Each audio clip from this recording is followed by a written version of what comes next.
Hello জান, আসসালামু আলাইকুম। কি অবস্থা তোমাদের? তো আজকে আমরা বায়োলজি সেকেন্ড পেপারের পরিপাক ও শোষণ অধ্যায়ের একটা ঝামেলার টপিক শিখবো। সেটা হচ্ছে তোমাদের যে হরমোনের যে ছকটা ছিল, এটা তোমাদের অনেকেরই কঠিন লাগে এবং মনে রাখতেও তোমরা হচ্ছে অনেক বিভ্রান্তিতে পড়ো। তো এটা আমরা আজকে কিভাবে সহজে মনে রাখা যায় সেটা আমরা আজকে দেখবো। ওকে, তো শুরু করি আমরা। তো এই হরমোনের ছক থেকে বিভিন্ন ইউনিভার্সিটি বলো বা বিভিন্ন অ্যাডমিশন টেস্টে বলো, এখান থেকে কিন্তু কোশ্চেন প্রতি বছরই আসে। খুবই ইম্পর্টেন্ট কিন্তু এই হরমোনের ছকটা। তো এই হরমোনের ছকটা আমরা কিভাবে মনে রাখতে পারি সহজে, সেটা আমরা আজকে দেখবো। তো দেখো, প্রথমে যে আছে সেটা হচ্ছে গ্যাস্ট্রিন। মনে রাখবা গ্যাস্ট্রিন, মনে রাখবা গ্যাস্ট্রিন শব্দটা হচ্ছে গ্যাস্ট্রিক থেকে,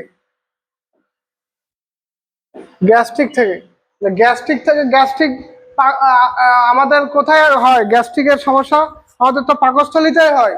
মানে মনে রাখবে এখানে পাকস্থলী রিলেটেড। দেখো, প্রথমে আছে পাকস্থলীর জুস নিঃসরণ, তারপর আছে হাইড্রোক্লোরিক অ্যাসিড ক্ষরণ।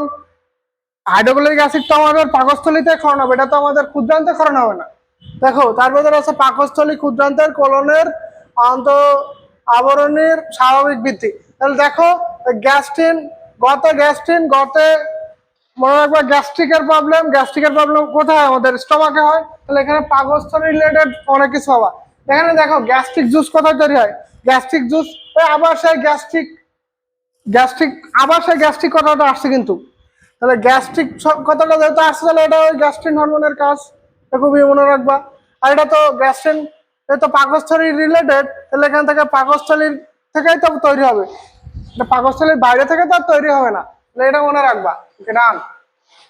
এবার সিক্রেটিনের মোস্ট ইম্পর্টেন্ট যে বিষয়টা সেটা হচ্ছে এটা প্রথম আবিষ্কৃত হরমোন। তোমাকে কোশ্চেনে যদি বলে যে কোনটি প্রথম আবিষ্কৃত হরমোন, তুমি সরাসরি দাঁড়ায় দেওয়া সিক্রেটিন। এখন দেখো, সিক্রেটিনের কাজ হচ্ছে, সকল কাজই হচ্ছে পজিটিভ কাজ, মানে সে বেসিক সব ধরনের কাজই মোটামুটি করে। সে সিক্রেটিন মনে রাখবো হচ্ছে ডিউটানামের মিউকসা থেকে তৈরি হয়। এবং হচ্ছে এর কাজ কি? সব ধরনের কাজই মোটামুটি করে। দেখো, প্যানক্রিয়াস থেকে বা অগ্নাশয় থেকে তোমাকে প্যানক্রিয়াটিক জুস তৈরি করে, ঠিক আছে। আবার পেপসিন এনজাইম নিঃসরণ করে, এটা কোথায় করে? এটা তো পাকস্থলীতেই করে। তারপর দেখো, যকৃতের বাইল সল্ট বা যে পিত্ত লবণের উৎপাদনের উদ্দীপনা যোগায়। তারপর দেখো, পাকস্থলীর চলন হ্রাস করে। দেখো, সব ধরনের কাজই সে করতেছে। অগ্নাশয় রস ক্ষরণ করতেছে, পেপসিন এনজাইম ক্ষরণ করতেছে, পিত্ত লবণ ক্ষরণে সাহায্য করতেছে, সবই করতেছে কিন্তু সিক্রেটিন। এখন দেখো, কোলেসিস্টোকাইনিন। মনে রাখবা, কোল মানে হচ্ছে পিত্ত, কোলে মানে হচ্ছে পিত্ত, কোলেসিস্টোকাইনিন, কোলে মানেই হচ্ছে পিত্ত। এটা বেসিক্যালি ক্ষুদ্রান্তের প্রাচীর থেকে ক্ষরণ হয়, স্পেশালি ইলিয়ামের প্রাচীর থেকে। এবং দেখো, এই কোলেসিস্টোকাইনিনের কাজ কি? এই কোলেসিস্টোকাইনিনকে আমরা সিসিকে দ্বারা প্রকাশ করে থাকি। এই কোলেসিস্টোকাইনিনকে আমরা বলে থাকি প্যানক্রিওজাইমিন, খুবই ইম্পর্টেন্ট। এবং যেহেতু আমরা প্যানক্রিওজাইমিন বলছি, প্যানক্রিয়াস মানে কি? অগ্নাশয়। তাহলে অগ্নাশয় রিলেটেড কিছু কাজ থাকবে এখানে। অগ্নাশয় বৃদ্ধি এবং বিকাশ করবে। তারপর আছে পিত্তথলি থেকে পিত্ত রস বা পিত্ত লবণ বের করার জন্য উদ্দীপনা যোগাবে। যেহেতু কোলে মানে পিত্ত, তাহলে এখানে পিত্ত রিলেটেড কিছু আমরা পাবো। আবার দেখো, পাকস্থলী ডিউটানামে আসার গতি নিয়ন্ত্রণ। প্রথম দুইটা কাজ মনে রাখলে তোমার হয়ে গেল। কোলেসিস্টোকাইনিন আর এক নাম প্যানক্রিওজাইমিন। প্যানক্রিয়াস মানে হচ্ছে তোমার অগ্নাশয়, সেই কারণে হচ্ছে তোমার হচ্ছে অগ্নাশয় বৃদ্ধি করাবে এবং গলব্লাডার বা পিত্তথলি থেকে পিত্ত রস বা পিত্ত লবণ নিঃসরণ করবে। Very very important. এবার দেখো, সোমাটোস্ট্যাটিন। মনে রাখবা, বায়োলজিতে কোনো শব্দ শেষে প্রথমে যদি সমা থাকে, তাহলে মনে রাখবা এটা বাধা প্রদান করে। সমা মিন্স বাধা বা রেস্ট্রিক্ট করা, ঠিক আছে। সমা মানে যেহেতু বাধা, এটা বেসিক্যালি কি হবে? পাকস্থলীর অগ্নাশয় রসকরণে বাধা দেবে বা হ্রাস করবে। পাকস্থলীর রসকরণে বাধা দেবে, অগ্নাশয় থেকে অগ্নাশয় রসকরণে বাধা দেবে। কি হলো? সমা মানে বাধা, তার মানে কি? সে সকল কাজে বাধা প্রদান করবে। পাকস্থলী থেকে রস ক্ষরণে বাধা দেবে, অগ্নাশয় থেকে রস ক্ষরণে বাধা দেবে। আর বেসিক্যালি সোমাটোস্ট্যাটিন পাকস্থলী যেহেতু পাকস্থলীতেও সে হচ্ছে ক্ষতি সাধন করতেছে, সে পাকস্থলীর প্রাচীরও তৈরি হবে এবং অন্ত্রের যে ডি সেল থেকে সে তৈরি হবে। ঠিক আছে, এবার দুইটা যেটা হচ্ছে গ্যাস্ট্রন, এন্টারোক্রাইনিন এবং এন্টারোকাইনিন। এন্টারোগ্যাস্ট্রন, আবার সেই গ্যাস্ট্রিক কথাটা আসছে দেখো এখানে, গ্যাস্ট্রন গ্যাস্ট্রিক জুস ক্ষরণে বাধা দেবে। মনে রাখবো এন্টারো মানে হচ্ছে অন্ত্র, মানে এখানে অন্ত্রের ডিউডেনামের প্রাচীর থেকে তৈরি হবে।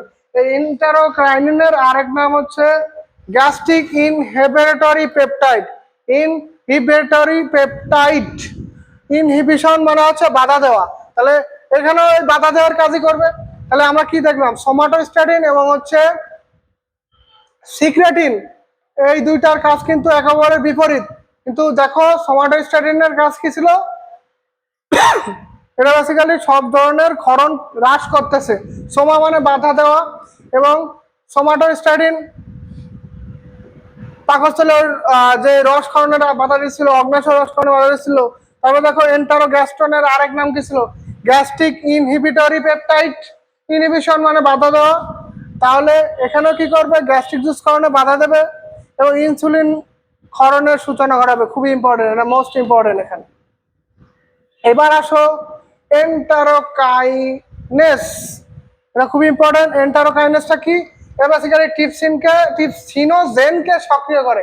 আমরা কি জানি, কোনো একটা শব্দের সাথে যদি জেন থাকে তাহলে সেটা হচ্ছে নিষ্ক্রিয়, ট্রিপসিনোজেনকে নিষ্ক্রিয় থাকবে, তখন হচ্ছে এন্টারোকাইনেস থাকবে, তখন সেটা নিষ্ক্রিয় থাকবে, সেটা ট্রিপসিনে পরিণত হবে, জেন থেকে চলে ক্যান্সেল আউট হয়ে যাবে। এবার আসো দুইটা, যেটা তোমাদের প্যাচ লাগে, এন্টারোকাইনিন এবং এন্টারোকাইনিন। মনে রাখবা এন্টারো যেটা কাইনিন, কাইনিন মনে রাখবা, সেখানে হচ্ছে কার্বোহাইড্রেট থাকবে, সেখানে দেখো ইনভার্টেস, সুক্রেস, এই গুলা থাকবে এখানে। এবং আন্তরিক গ্রন্থি থেকে ম্যালটেস তৈরি হবে, এটাও তো একটা ওই কার্বোহাইড্রেট রিলেটেড কিছু তৈরি করার সময় আমরা ব্যবহার করে থাকি। ঠিক আছে, তাহলে মনে রাখবা এন্টারোকাইনিন, এন্টারো কয়াকার রস্যই, ক দিয়ে মনে রাখবা কার্বোহাইড্রেট, মনে রাখবা ইনভার্টেস, সুক্রেস, এখানে বিভিন্ন এনজাইম, ম্যালটেস, সুক্রেস, ইনভার্টেস, এখানে এইগুলো আছে। ঠিক আছে, এবার আসো দেখো এন্টারোক্রাইনিন, মনে রাখবা এন্টারোক্রাইনিন হচ্ছে মোস্ট ইম্পর্টেন্ট। এটা হচ্ছে ডিউডেনাল প্রাচীর থেকে ক্ষরণ হয়, আর আগের যেটা এন্টারোকাইনিন সেটা ইলিয়ামের প্রাচীর থেকে ক্ষরণ হয়। আর এন্টারোকাইনিনের কাজ কি, সেটা হচ্ছে লিভার কোন গ্রন্থিকে উদ্দীপিত করা। এন্টারোক্রাইনিনের কাজ হচ্ছে লিভার কোন গ্রন্থিকে উদ্দীপ্ত করা। তারপরে যেটা আছে সেটা হচ্ছে ডিওক্রাইনিন, মনে রাখবা DB, DB police, DB police আর ডিবি হারুন, মনে রাখবা ডিবি হারুন। তোমার হচ্ছে ডিওক্রাইনিনের কাজ কি, বুনার্স গ্রন্থিকে উদ্দীপ্ত করা, আর এটা ডিউডেনামের প্রাচীর থেকে ক্ষরণ হয়। তারপর দেখো পেপটাইড ওয়াই ওয়াই, এটা ইলিয়ামের প্রাচীর থেকে ক্ষরণ হয়। মনে রাখবা পেপটাইড ওয়াই ওয়াই হচ্ছে অন্ত্রের ভিতরে খাদ্যের চলন ধীর গতি করে। ঠিক আছে, আর মনে রাখবা গিরলিন হরমোন, খাদ্য যে আমরা খাই এটা তৃপ্তিতে সাহায্য করে। ঠিক আছে, দেখো দেখো প্যানক্রিয়াটিক পলিপেপটাইড, যেটা আইলেটস অফ ল্যাঙ্গারহাউস থেকে উৎপন্ন হয়, সেটা হচ্ছে অগ্ন্যাশয় রস ক্ষরণে বাধা দেয়। ঠিক আছে, প্যানক্রিয়াটিক পলিপেপটাইড, এটা অগ্ন্যাশয় রস ক্ষরণে বাধা দিচ্ছে, সোমাটোস্ট্যাটিন বাধা দিচ্ছে, তারপর এন্টারোগ্যাস্ট্রন বাধা দিচ্ছে, খুবই ইম্পর্টেন্ট কিন্তু। তারপরে যেটা আছে ভিআইপি, এটা আবার কিন্তু ভিআইপি পার্সন না, এটা হচ্ছে ভ্যাসো অ্যাক্টিভ ইন্টেস্টাইনাল পেপটাইড। ঠিক আছে, এটা ঠিক আছে, এটা হচ্ছে ক্ষুদ্রান্তের প্রাচীর থেকে ক্ষরণ হয়, এবং এটাও হচ্ছে গ্যাস্ট্রিক জুস বা গ্যাস্ট্রিক অ্যাসিড ক্ষরণ বন্ধ করে দেয়। ঠিক আছে, ডান। এবং লাস্ট বাট নট লিস্ট, সেটা হচ্ছে ভিল্লিকাইনিন, এটা হচ্ছে ক্ষুদ্রান্তর প্রাচীর থেকে ক্ষরণ হয়, এবং ভিল্লি মানে এই কথাটা দিকেই তো বোঝা যাচ্ছে এখানে ভিলাই রিলেটেড কথা আছে, তাহলে এখানে কি হবে, ভিলাইয়ের কার্যকারিতা বৃদ্ধি পাবে। খুবই ইম্পর্টেন্ট কিন্তু এই শখটা, তোমরা এটা পরবর্তীতে আবার রিভিউ দেওয়ার মাধ্যমে এটা আবার সমাধান করে নেবা। তো শেষ পর্যন্ত সবাই ভালো থাকবা। আসসালামু আলাইকুম রহমতুল্লাহ।